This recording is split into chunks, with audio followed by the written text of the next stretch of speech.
हाँ,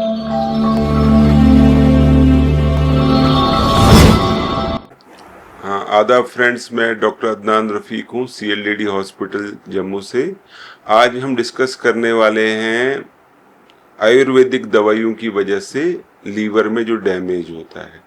ज़्यादातर लोग जो हैं, जिनको स्ट्रॉन्ग बिलीफ है आयुर्वेदिक मेडिसिन में, वो बोलते हैं कि नहीं, ये बिल्कुल सेफ दवाइयाँ हैं, इनसे कोई भी इशू नहीं होता है। लेकिन ये देखा गया है आयुर्वेदिक दवाइयाँ जो हैं, ये सारी, जो कि एक तो क्लासिकल जो एंशिएंट टेक्स्ट हैं, पुरानी जो टेक्स्ट, उधर से, और प्रोप्राइटरी जो भी कमर्शियल आयुर्वेदिक फॉर्मुलेशंस हैं, ये इनको बार बार लीवर इंजरी में देखा गया है कि ये लीवर इंजरी कॉज कर सकते हैं, वो चाहे आयुर्वेदिक हर्ब्स हों या पॉली हर्बल प्रिपरेशंस हों। तो इसलिए आपको बहुत मोहतात रहना है जब भी आप चाहे आप कोई भी देखिए, दवाइयाँ जो हैं ये हमेशा वो चीज़ आपको यूज़ करनी चाहिए जिसमें रिसर्च बेस्ड हो, चीज़ जिसमें रिसर्च हो कि नहीं, इस दवाई से इतने लोगों को दिया गया, इतने लोगों में फ़र्क हुआ और इतने लोगों में कोई भी फ़र्क नहीं हुआ। ऐसी कोई भी चीज़ नहीं जो आप मुंह से लो या आप इंजेक्शन लगाओ जिसके की साइड इफ़ेक्ट नहीं होंगे, चाहे वो हमारी एलोपैथिक दवाइयाँ हों या आयुर्वेदिक दवाइयाँ हों या कोई फूड सप्लीमेंट्स हों। तो जो ये आयुर्वेदिक दवाइयाँ हैं, ये में भी थोड़ा सा एंजाइम बढ़ा दें, लीवर के SGPT या ट्रांसएमिनेज जिनको बोलते हैं, वो बढ़ा दें, या कभी कभी ये लीवर फेलियर, और हमने पेशेंट्स खुद देखे हैं जिनका कि लीवर ट्रांसप्लांट तक हुआ है आफ्टर टेकिंग, चाहे वो आयुर्वेदिक मेडिसिन हो चाहे वो एलोपैथिक मेडिसिन हो।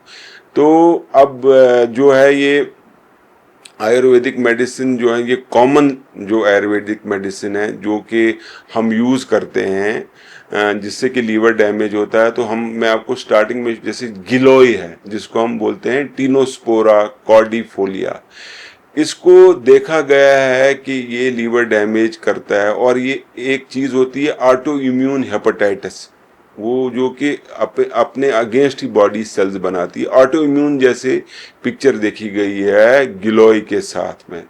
तो इसलिए आपको ध्यान रखना है दवाई का। दूसरी जो कॉमन दवाई यूज होती है जिसका नाम है अश्वगंधा, इसकी कुछ रिपोर्ट्स हैं, देखा गया है कि ये जो है कोलिस्टेटिक लीवर इंजरी कॉज कर सकता है। ये मैं आपको बता रहा हूँ अश्वगंधा के बारे में। तीसरी दवाई हो गई त्रिफला, जो त्रिफला कॉफी यूज कॉमनली होता है, उसको भी देखा गया है कि वो एक इडियोसिंक्रेटिक लीवर इंजरी, इडियोसिंक्रेटिक हो गई, वो कभी भी वो लीवर इंजरी कॉज कर सकती है, टाइम ड्यूरेशन कोई नहीं, कभी भी इडियोसिंक्रेटिक सीवियर रिएक्शन हो सकती है, वो भी देखा गया है। उसके बाद कुछ दवाइयां हैं जैसे जिसको बोलते हैं भृंगराज, ये एक्लिप्टा अल्बा जिसको हम बोलते हैं, इसको भी लीवर एंजाइम्स के बढ़ने से देखा गया है। और कभी कभी हैवी मेटल्स पाए जाते हैं, देखा गया है, रिसर्च में देखा गया है कि हैवी मेटल भी पाए जाते हैं इन दवाइयों में, जैसे मरकरी है, आर्सेनिक है, लेड है, इनको भी देखा गया है कि ये भी लीवर डैमेज कर सकते हैं। उसके बाद कुछ रसाशास्त्र फॉर्मुलेशंस हैं जिनको देखा गया है कि जो लीवर जो है डैमेज कर सकते हैं। ये मैंने आपको बताया, ये जो हेपेटाइटिस जैसी पिक्चर करते हैं। फिर दूसरा होगा जो डायरेक्ट लीवर टॉक्सिसिटी करते हैं, जिसमें कि कुछ कॉमन हर्बल ऑफेंडर्स हैं, जिसमें कि देखा गया है, एक उसका नाम है पुनर्नवा मंदूर, या एक दवाई है उसका नाम है कांचनार गुगुलू, या एक दवाई है जिसको हम बोलते हैं गोटू कोला ब्रह्मी या गुगुल। ये आयुर्वेदिक मेडिसिन हैं, इनका देखा गया है कि ये जो है ये लीवर इंजरी कॉज कर सकते हैं।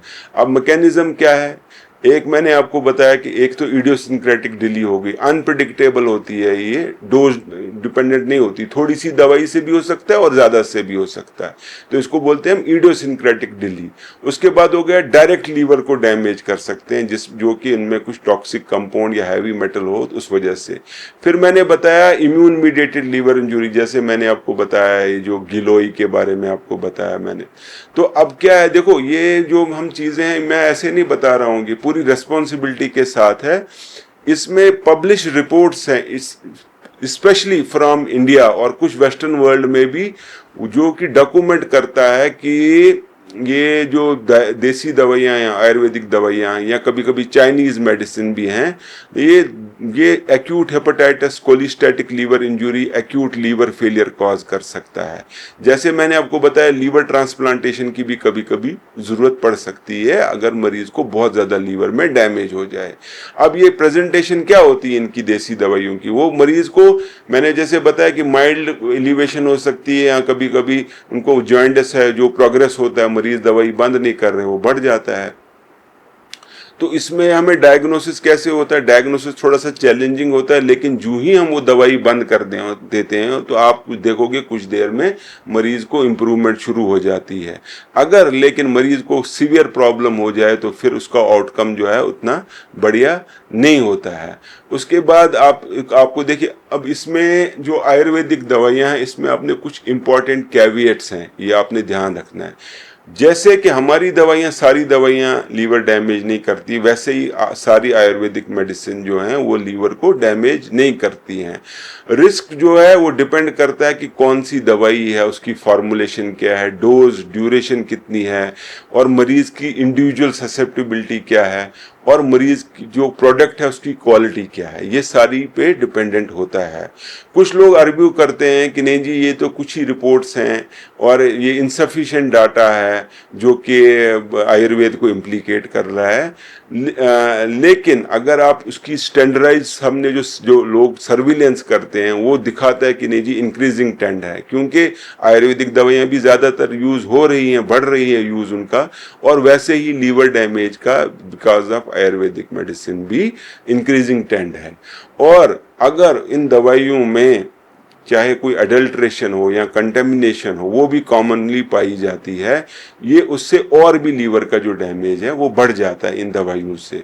तो एक तो चीज़ आप ये देख लीजिएगा, जब भी आप कोई दवाई यूज़ करते हैं उसको आप ये देखिए कि उसमें क्या चीज़ है, इंग्रेडिएंट क्या है उसमें।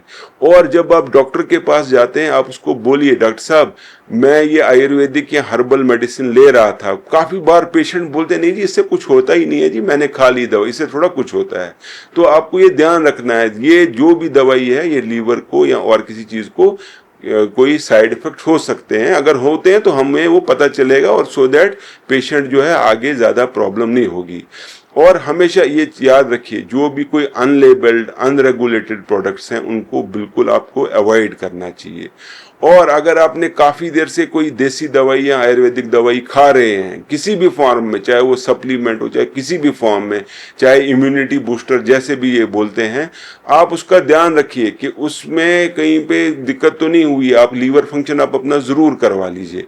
और वो मरीज जिनको कि प्री एग्जिस्टिंग लीवर डिजीजेज हैं उनको बहुत ज़्यादा ध्यान रखना चाहिए। देखिए, हमारे पास पेशेंट्स आते हैं, कभी कभी बोलते हैं जी मेरे लीवर सिरोसिस का आपने इलाज नहीं कर पाते हो, आप जाओ जी, हम देसी दवाई के पास, डॉक्टर के पास गए, उसने हमारा इलाज कर दिया। कोई दिल्ली में, कोई लुधियाना, कोई उधर अपना हिमाचल प्रदेश में भी काफ़ी ज़्यादा। लेकिन जब हम अल्टीमेटली उनको हम यहाँ पे देखते हैं वो डिटोरेट हो गए होते हैं पेशेंट का, हम उनके टेस्ट करवाते हैं, फाइब्रोस्कैन, ब्लड के टेस्ट, तो वो इनकी इंजरी जो होती है वो और बढ़ गई होती है। ये आपको हम बता दें। और मैं आपको ये बता दूं कि देखो, ये नेचुरल का ये मतलब नहीं है कि ये जी सेफ होगा। कुछ आयुर्वेदिक दवाइयाँ जो हैं वो देखी गई हैं जो कि लीवर में डैमेज कर सकती हैं, उसमें हैवी मेटल्स भी हैं जो मैंने आपको बताया है। तो हमेशा मेडिकल सुपरविजन और रेगुलेशन के साथ उसको देखना ज़रूरी है, प्रॉपरली ये होना चाहिए। और सबसे इम्पॉर्टेंट बात है, देखिए कि अगर आपने ये आपको लगता है कि नहीं जी किसी दवाई से मुझे ये फर्क पड़ रहा है, उसका ये मतलब नहीं है दूसरे का भी, दूसरे का जो है वो उसकी अलग ये है, बॉडी का बिल्ट अलग है, सब कुछ अलग है। तो आपको ये देखना है कि कोई एक को डैमेज, जैसे मैंने बताया इसमें जेनेटिक फैक्टर्स होते हैं, बाकी सारे फैक्टर्स होते हैं जो कि लीवर को, तो आप हर एक को अपनी दवाई मैं खा रहा हूँ तो आपको भी, आप भी खा लो, बहुत बढ़िया, ऐसा नहीं होना चाहिए। इंडिविजुअलाइज्ड होनी चाहिए मेडिसिन, आप समझ गए। और मरीजों को, जो फिजिशियंस जो हैं उनको भी मैं बोलना चाहूँगा, वो इंक्वायर करें कि कोई हर्बल इंटेक तो नहीं की है पेशेंट ने, और अगर मरीज को लीवर की इंजरी हुई है तो उसको जल्द से जल्द वो बंद किया जाए। तो आपके साथ जो ये मेरा जो ये काम चल रहा है हमारा, आपका भी एजुकेशन का और मेरा भी, मैं भी इसमें और पढ़ाई करता हूँ, कोशिश करता हूँ कि मेरी भी जो है ब्रश अप हो जाए नॉलेज। तो ये चलता रहेगा इंशाल्लाह, और आई होप कि आप मेरी वीडियोस देखते रहेंगे। आप लोगों का बहुत बहुत शुक्रिया। Thank you very much.